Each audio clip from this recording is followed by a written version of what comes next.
Hi, my name is Samantha Reed. I am 28 years old, and I live in Chicago, Illinois. I work as a data analyst for a large logistics company where numbers and spreadsheets take up most of my days. I have never been the type who enjoys noise or attention, and perhaps that is why my family has long grown accustomed to seeing me as a shadow, quiet, diligent, but never mentioned. On the first night of December, as snow fell heavily outside my window, covering the streets of Lincoln Park, I curled up on the sofa with a mug of hot cocoa in my hand when my phone began to vibrate. The caller was my mother.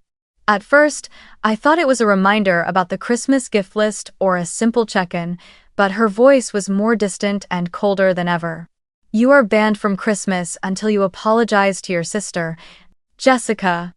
Other section. Through the background noise coming from the phone speaker, I could clearly hear the clinking of glasses, the cheerful sounds of Christmas music, and the laughter of my whole family.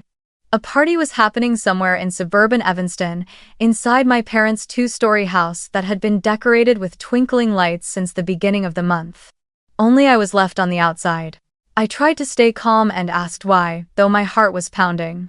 My mother answered with a tone as firm as if she were delivering a sentence. I had embarrassed Jessica at her birthday party in October when I accidentally mentioned the enormous credit card debt she had been hiding. I never intended to shame her. I simply could not keep pretending to smile while the whole family praised her success, knowing full well that I had often been the one scrambling to cover payments and conceal her recklessness. My throat tightened. Not out of fear, but from the bitterness rising inside me. Jessica, the golden child, always protected by our parents, allowed to make mistakes as many times as she wanted and always forgiven. And me, the other daughter, the one who for years had shouldered almost every household bill, from electricity, internet, and car insurance, to the hospital expenses after Dad's heart surgery. I did it all in silence, never expecting anyone to know, never asking for thanks. And yet now, just because I spoke a truth everyone else avoided, I was cast out of my own home at Christmas. I went quiet for a few seconds, then heard on the other end of the line Jessica's laughter blending with the sound of silver bells, as the whole family carried on celebrating as if I didn't exist. Have you ever been pushed aside by your own family simply because they refused to see all that you sacrificed for them? If you have ever felt that way, tell me where you are listening to this story from so I know that I am not alone. I set the phone down on the table, my hand still trembling from the cruel call. The sound of my family's laughter echoed in my head, forcing me back into old memories, into wounds I had long hidden beneath a facade of strength. I remembered my years at the University of Michigan, where I was both a full-time student and a part-time worker at the library and a small cafe on State Street to cover tuition and rent. While my classmates had the freedom to join student organizations or go out on weekends, I was usually finishing a shift at midnight, returning to a cramped room with the smell of coffee still clinging to my clothes. I never blamed anyone, because it was my choice. But the pain began every time I called home and heard my mother talk about Jessica, my sister, living in a sleek apartment in downtown Chicago, with my parents covering her entire monthly rent, including the parking fees in a luxury building I had never even dared to step inside. Jessica was always seen as the pride of the family. She attended lavish parties, posted photos on social media with a radiant smile, and received endless compliments from relatives about her success and charm. My parents proudly told everyone about their eldest daughter in marketing, while no one ever mentioned me, the younger daughter grinding through late-night shifts and buried under student loans. The constant comparisons, the way I was kept outside the glass display of family pride, gradually taught me to stay silent, to treat my own existence as a faint background in their brightly painted picture. When I graduated and started working in Chicago, I thought everything would change. I hoped that my financial stability would help me finally be seen more fairly. But the truth was, I never stepped out of the shadow of being the family's invisible bank. After my father's heart surgery 5 years ago, he needed financial support to cover what the insurance didn't. I immediately transferred what little savings I had to pay the hospital bills. At the time, I thought, this is family, of course I should do it. But once that door opened, it never closed again. I began holding the family phone plan under my name because they said I was better with technology and it would be easier to manage. Every month, money was automatically pulled from my account to cover calls, texts, and data that I rarely used myself. Then came the car insurance, when my parents missed a payment deadline and I stepped in again. They promised they would pay me back, but those promises faded as quickly as cigarette smoke at a weekend party. Jessica, of course, became a regular customer of my wallet. Sometimes she forgot her credit card payment, other times she threw an extravagant birthday party while still owing installments on a designer bag. I transferred her money again and again, always under the same promise. I'll pay you back next week. But when the next week came, all I saw were new photos of her on Instagram, at the spa, sipping cocktails at a rooftop bar, traveling in Florida, while I was carefully counting every dollar just to keep up with my student loan payments. The family's internet bill also fell on me. Once, I even helped pay part of Jessica's rent when she said she was going through a temporary rough patch. Each time, I comforted myself by thinking at least I was helping, that I could endure just a little more. But over time, I realized no one saw it as a sacrifice. To them, it was simply an obvious obligation I had to fulfill because I was more stable. The most painful part wasn't the money, but the way they treated my help as a given, even looking down on me for not living extravagantly or flaunting wealth the way Jessica did. At family dinners, when I drove up in my old Honda Civic, my parents would gush about Jessica's new car, praising how it was worth every penny. I once overheard my father half joke, half say in earnest, "Jessica really has a bright future, and Sam, well, at least she knows how to juggle numbers."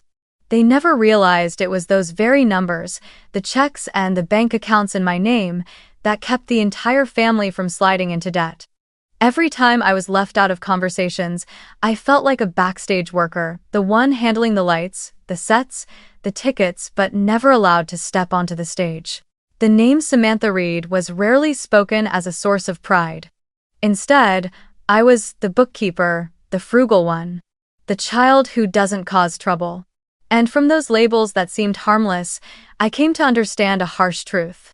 In my family, love was not given to the one who sacrificed, but to the one who knew how to create a dazzling illusion. That night, the snow fell heavier than usual.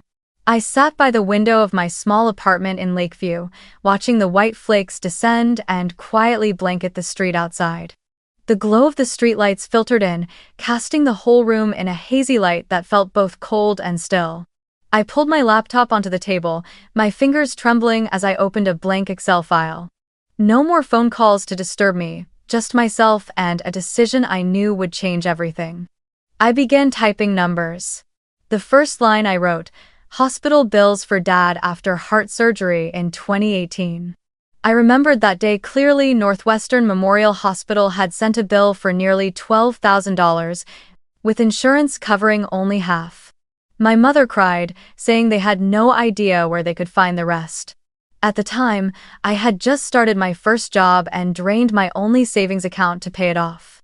I typed in the amount, added the date, and my chest ached as if cut by a blade. 4 years had passed, and not once had my parents mentioned it, let alone said the words thank you. Next, I pulled up the utility account that had always been under my name since day one. The monthly average was about $180 for electricity and $90 for water. I scrolled through the payment history. Every bill paid on time, not a single month missed over 4 years. I totaled the numbers, entered them into the cell, and when the figure appeared, I leaned back in my chair, my vision blurring with dizziness. Over $10,000 just for something my parents should have been responsible for all along. Then came Jessica. I created a separate column with her name. The temporary loans she took from me were always wrapped in the same promise. I'll pay you back next week. But week after week, all that remained were curt text messages and the photos she posted of vacations, manicures, and dinners at expensive restaurants. I wrote down each amount: $500 to cover that month's rent, $700 for an overdue credit card bill, $350 for an emergency flight to Florida. All of it added up to a figure I no longer had the courage to read aloud. Finally, I added the credit card payments I made just before their deadlines. Each time, either my mother or father would call with urgent voices. "You just need to front it, we'll pay you back right away." But that right away never once arrived. I had an entire trail of confirmation emails from the bank, proof of the times I used my own card to cover their recklessness. After 3 hours, my spreadsheet was filled with numbers, dates, explanations, and names of those who had benefited. When I pressed the total cell, the final number appeared, $39,642. I stared at it, my heart pounding as if each digit were a slap across my face. Nearly $40,000 in 4 years, enough to buy myself a new car, put down a deposit on a small apartment, or pursue an MBA program. But instead, it had vanished into my family's bills, Jessica's indulgences, and expenses no one would ever acknowledge. I clicked Save As and titled the file Family Expenses 2018-2022. I printed out every page and slipped them into a cheap folder I had bought at Walgreens. Each sheet rustled like a reminder of another cut across my heart. I paused, took a deep breath, and thought of Grace, my mentor at work. She once told me during a private meeting, "Samantha, boundaries aren't cruelty, they're love with a backbone. If you keep carrying everything, you won't just burn out, you'll also rob them of the chance to learn responsibility." At the time, I just nodded it off. But now, her words echoed in my mind louder than ever. I set the folder down on the table, leaned back in my chair, and stared at the Christmas lights shining from the apartment across the street. In that moment, I knew I had made a decision I could never take back. I was going to turn Grace's advice into action. I would cut everything. The cards, the plans, the auto pays. If they saw me as a living bank, then that bank was closing for good. I picked up a pen and wrote a short line on the cover of the folder. "This is what I have done for everyone, and this is what I will no longer do." The letters were shaky but firm. I closed the folder, and as a cold draft slipped in through the door, I suddenly felt a little lighter. Not because the pain had vanished, but because for the first time, I knew I was taking control of my own life. A week before Christmas, when all of Chicago was glowing with lights and "All I Want for Christmas" echoed through every cafe, I began cutting things off step by step. A part of me still trembled inside, because for years I had grown used to being the firefighter, used to the fear that, if I don't pay, everything will collapse. But then I remembered the number $39,642 on that spreadsheet. It wasn't just money. It was the years I sacrificed sleep, opportunities, and pieces of my youth to patch holes that were never mine to fill. The first step. I logged into my online banking account and went to the automatic payment section for the Evanston house mortgage. With just a few clicks, I canceled the autopay authorization. The system sent an email confirmation. "Payment authorization has been canceled." Seeing those words on the screen made my heart race. In my head, I heard my mother's voice from all those times she casually said, "Good thing you set up autopay, otherwise I would have forgotten." I shut the laptop, inhaled deeply, and felt as if I had just cut loose an invisible rope that had been binding me for years. The next day, I went to the AT&T store near my apartment. I handed over my ID and told the clerk that I wanted to split the family phone plan into separate accounts. He looked at me and asked, "Are you sure? Right now the account has 4 active lines." I nodded, my hand tightening around my purse. "I just want to keep my own number. The others can open accounts under their own names."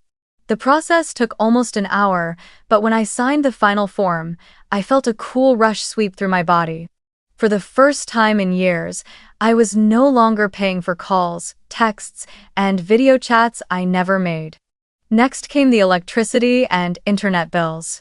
I logged into my ComEd and Xfinity accounts and removed my card from the payment options one by one. I remembered so clearly the times my mother said, "Oh, the connection is so fast, you're so good at picking this plan." Never realizing it was me struggling to pay for the premium package just so Jessica could stream movies and work remotely without interruptions. When the words, "No payment method on file" appeared on the screen, I leaned back in my chair, closed my eyes, and felt as though a heavy weight had finally lifted from my shoulders. The hardest part was canceling the supplementary credit card Jessica still used. I called the bank, provided my account details, and requested immediate cancellation. The representative asked, "Are you certain? The supplementary cardholder has made multiple transactions this month." I gave a short laugh and said, "That's exactly why I need it canceled." When the agent confirmed the card had been deactivated, I imagined Jessica swiping it at some boutique only to see the word "declined" flash on the screen. The thought left me both sad and strangely relieved, as if justice had finally been served within the small boundaries of my own world. I didn't want my family to fall into complete chaos. A part of me still carried some feeling for them, even if it had been worn thin. So I prepared a detailed folder, almost like a survival manual. Inside, I wrote out every expense they would now have to handle themselves, which bank to contact for the mortgage, which customer service numbers to call for utilities, how to set up a new autopay for the internet. I even printed step-by-step instructions and highlighted the due dates. Not because I owed them anything, but because I wanted to cut ties in an orderly way. I wanted them to see how thoroughly I had managed everything all these years, and I also wanted to leave them with no excuse to come running back to me. As I stacked the pages into a blue folder, I wrote a single line on the cover, "Instructions for taking responsibility." The words were brief, but to me, they felt like a declaration. I closed the folder, set it on my desk, and looked at it as if it were the final period at the end of a long sentence, the sentence of living like a shadow. Outside, the snow was still falling, and Christmas lights flickered through the window. I sat quietly, holding a warm cup of cocoa in my hands, and told myself, from now on, they will have to learn to live without the bank named Samantha Reed. On the 24th of December, when the entire city of Chicago glowed with Christmas lights, I unlocked my phone and was immediately met with a flood of notifications from Facebook and Instagram. The Reed family had just posted photos of their feast: a Christmas tree nearly 10 feet tall covered in lights and tinsel, a long wooden table draped in red cloth, candles glowing, trays of turkey, honey ham, and pudding. It looked like a perfect holiday postcard. Everyone was there: Dad, Mom, Jessica, the aunts and uncles from Indiana. They were all smiling, clinking glasses, celebrating, while I sat alone in my cold apartment, my name never once mentioned. That evening, just as I was about to close my laptop and make myself a bowl of hot soup, the phone rang. It was my mother, her voice more frantic than I had ever heard. "Samantha, the mortgage hasn't been paid. The bank keeps calling, saying if we don't send it in on time there will be penalties." I stayed silent for a long moment, listening to the clinking of silverware and the sound of Christmas music in the background. They were still feasting, still laughing, and only remembered me when money was missing. I took a deep breath and replied, "I'll come over, set the table, because I'm bringing a big gift for everyone." Half an hour later, I was standing at the door of my parents' house in Evanston. Inside, warm yellow light glowed through the glass, and laughter spilled out in waves.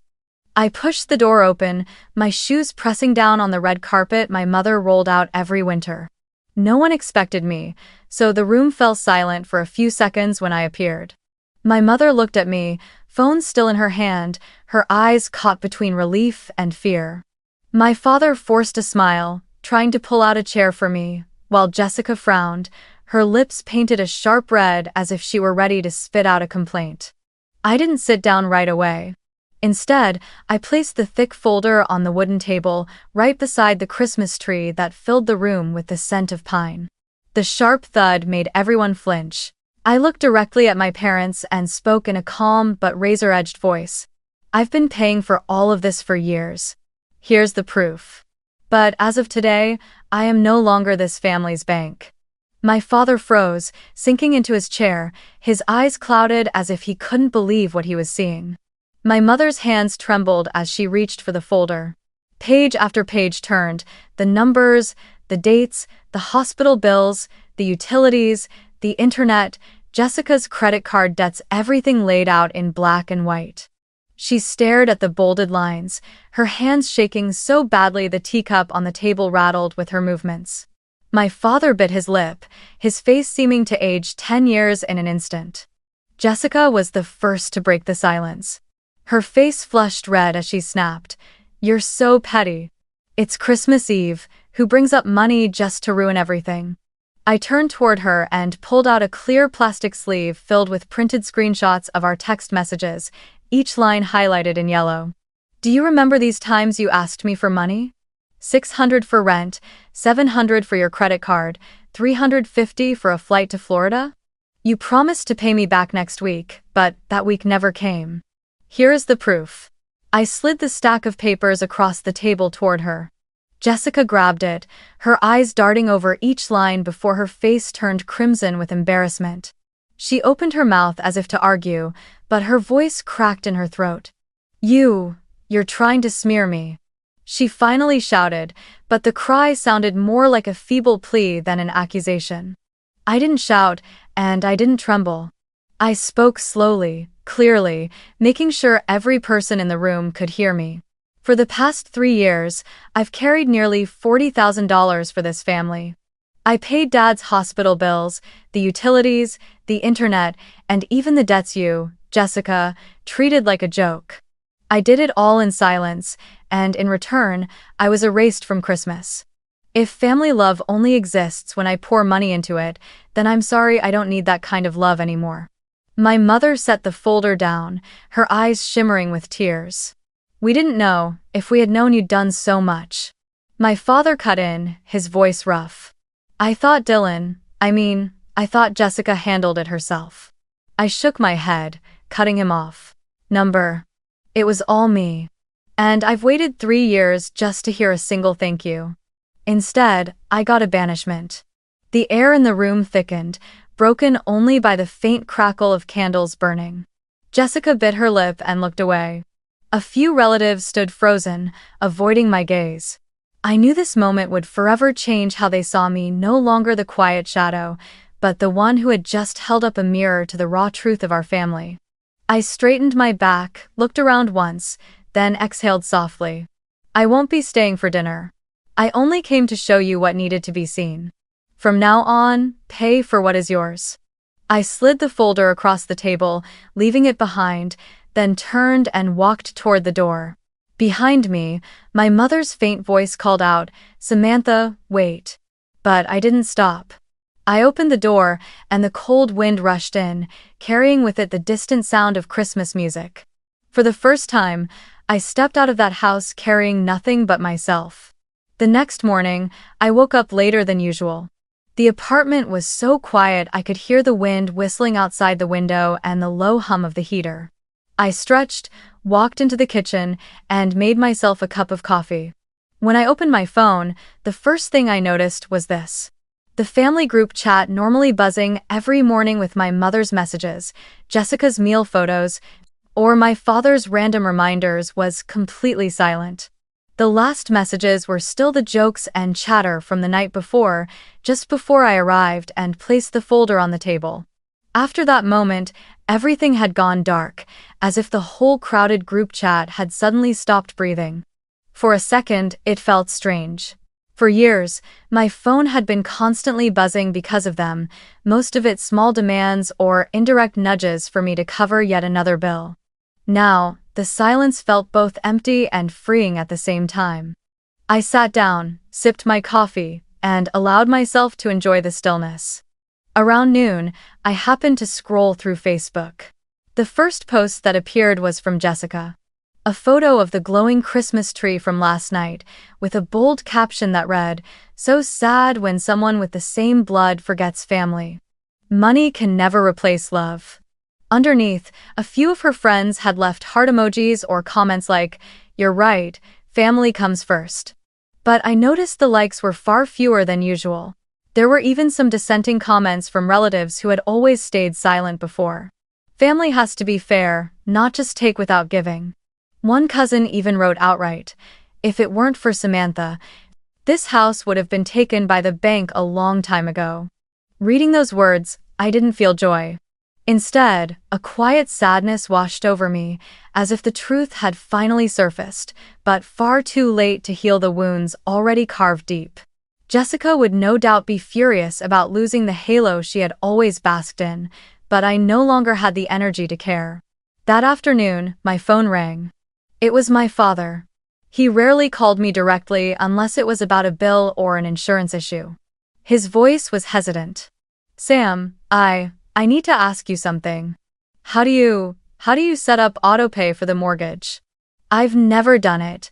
I always relied on you. The bank says they need an account number and some login." I froze for a few seconds, caught between surprise and bitterness.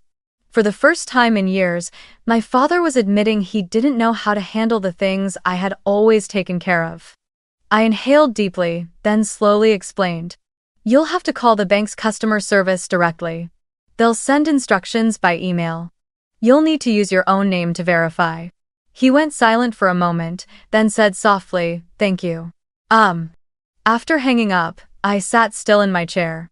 Deep down, I knew that call was not just a technical question. It was the first sign of change, a quiet admission that I was no longer their default lifeline. That evening, I received a message from my mother. Just one short but heavy line. "I never realized you did so much. We'll try to handle things ourselves." I read it over and over again. No apology, no clear thank you, but for my mother, simply admitting she had never realized was already a major step. I set my phone down on the table and closed my eyes. Tears welled up, not from pain, but because at last, a piece of the truth had reached them. The next day, the family group chat was still silent. No more constant notifications, no more playful messages, only a long, heavy quiet. I began to realize something. The truth carries its own power. It doesn't need me to shout. It doesn't need me to beg. All it needed was for me to place it on the table, and it would reshape the way everyone saw things on its own.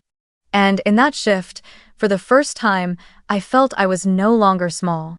In the days after that confrontation, I noticed a strange emptiness in my life.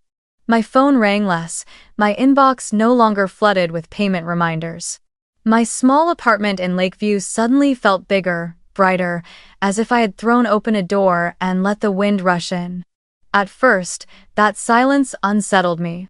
I had grown used to being pulled in every direction by demands, to my heartbeat spiking every time the phone rang, to the guilt that washed over me whenever I said no. But gradually, I understood that this silence was not a loss, it was a gift. I began to focus on my own future. One afternoon, while snow fell thick outside the window of a cafe near my office, I sat in front of my laptop and pressed submit on my application for the part-time MBA program at Northwestern University. It was something I had dreamed of for years but always pushed aside, thinking I had to save money for my family instead. When the confirmation email arrived, my heart pounded as if I had just crossed a threshold. I was no longer the shadow living in sacrifice. I was investing in a future that belonged to me. I also created a new fund. Before, I always kept an envelope in my drawer labeled Family Emergencies. Inside was the money I set aside for those panicked calls from my mother or Jessica's urgent messages. But now, I took out that envelope, emptied the remaining cash into a separate savings account, and wrote a new label. Personal Plan. That single, simple act felt like breaking free from chains. That money was no longer meant to patch the endless holes of others, but to nurture my own dreams. The first dream was a trip to Iceland to see the Northern Lights. I remembered reading an article once with the line, "Those who have endured the longest darkness will see the aurora most beautifully." That sentence carved itself into my memory, as if it had been written for me.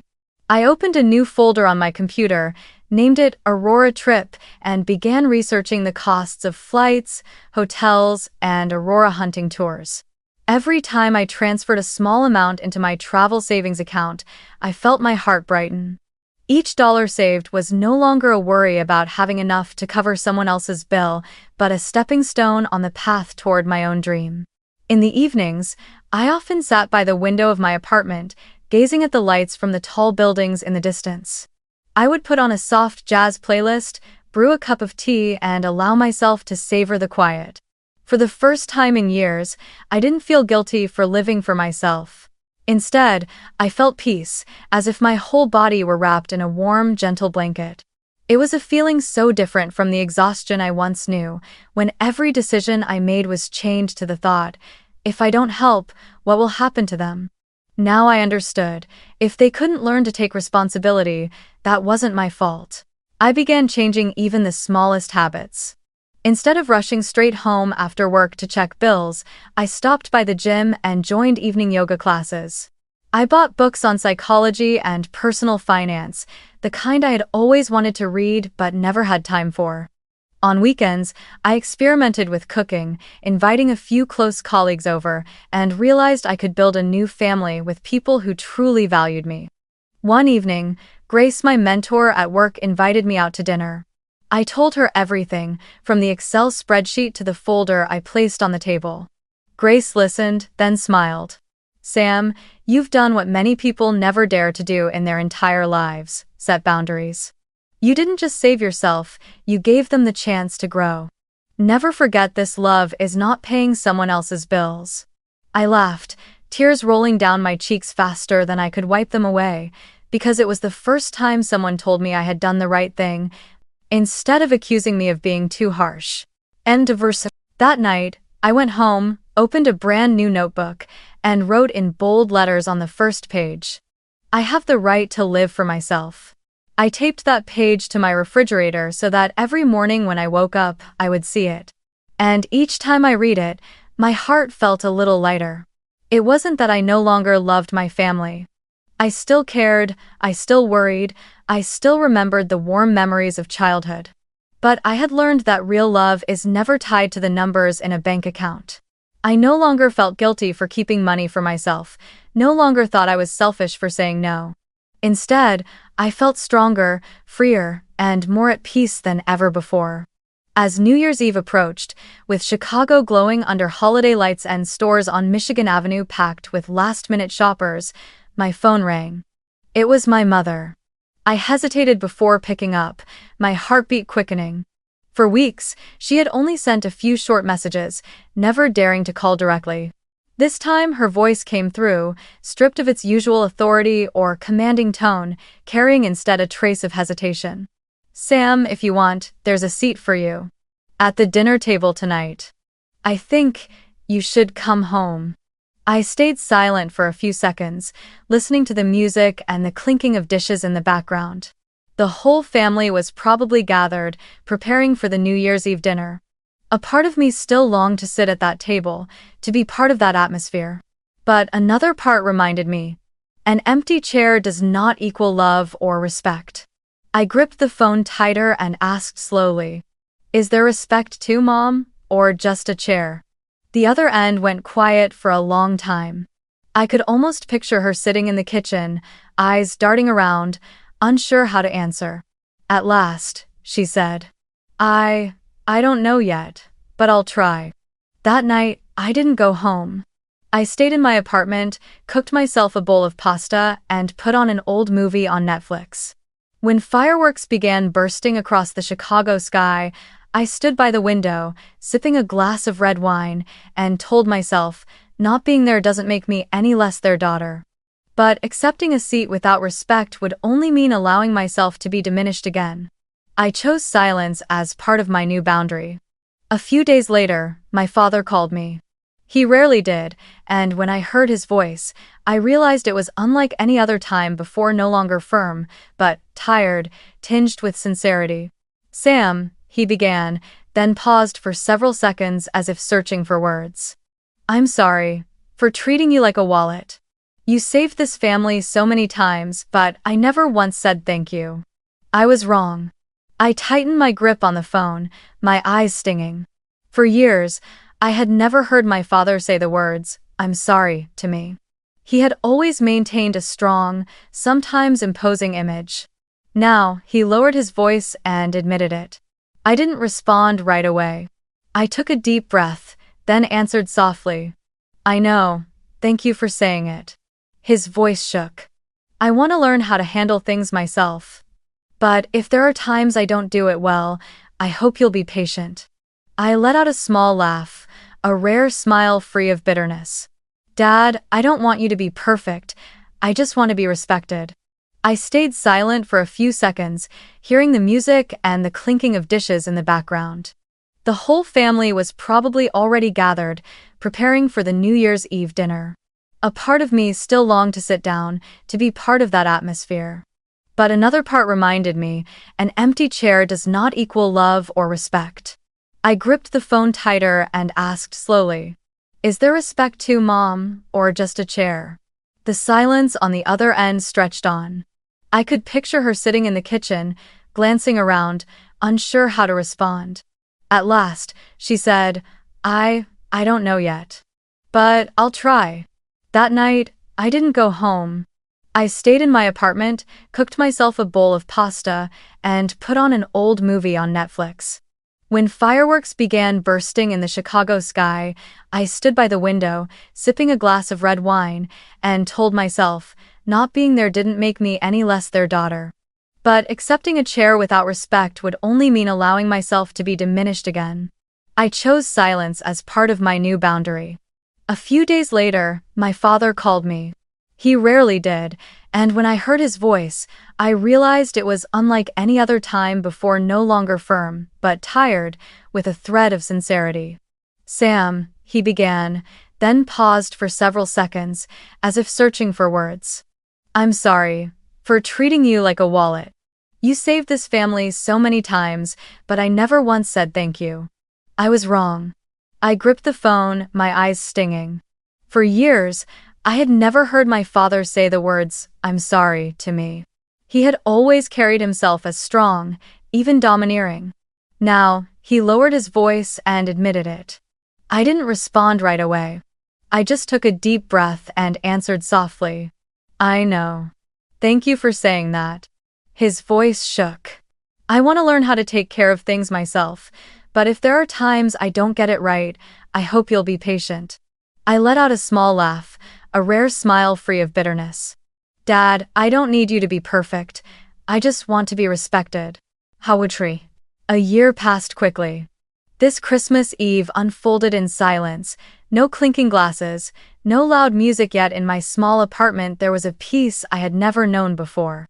I sat in the armchair by the window, holding a cup of hot cocoa, eyes drifting out to the street. Strings of lights hung along the road, glowing against the thick snow blanketing the sidewalks. Families walked by carrying gifts, their laughter echoing, stirring in me memories of past Christmases, but not warm ones, only a deep scar.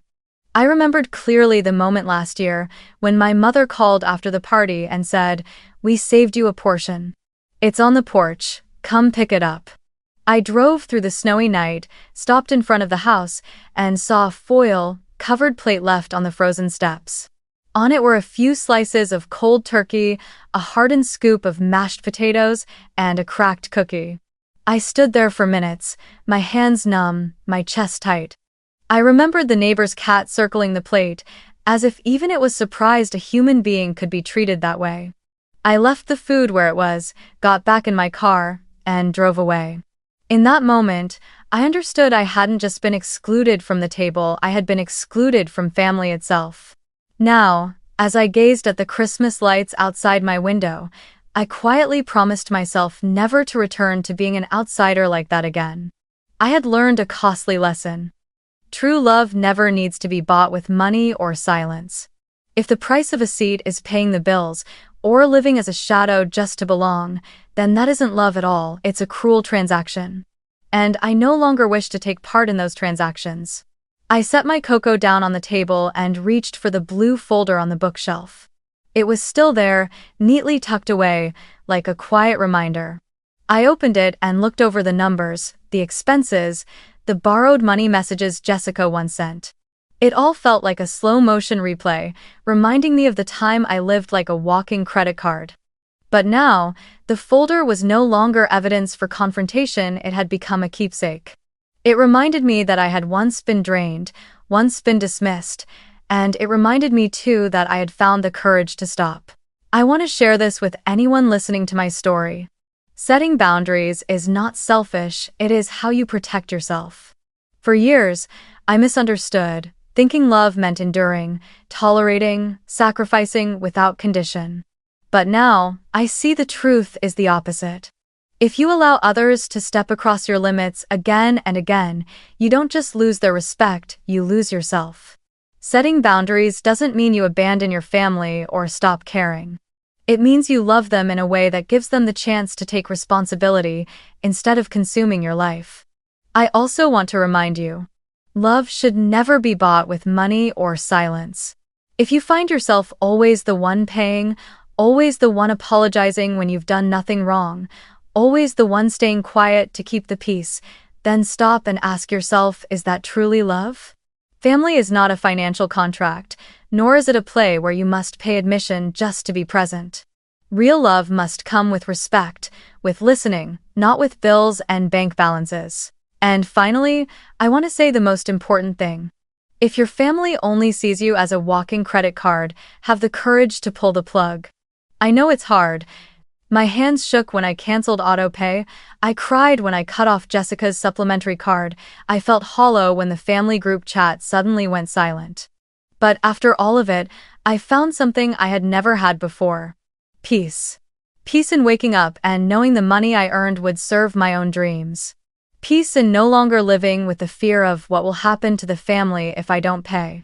Peace in knowing that, for the first time, I was no longer a shadow. On New Year's Eve, I sat in my apartment, the lights from the small tree in the corner reflecting on the wall. I don't yet know where I will spend next Christmas. Maybe I will go back, if I see real change.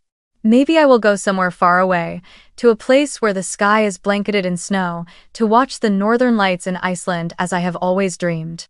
But one thing I know for certain, I will never again be locked out by my own wallet. I have returned responsibility to the adults in my family, and I have kept for myself the most valuable thing of all.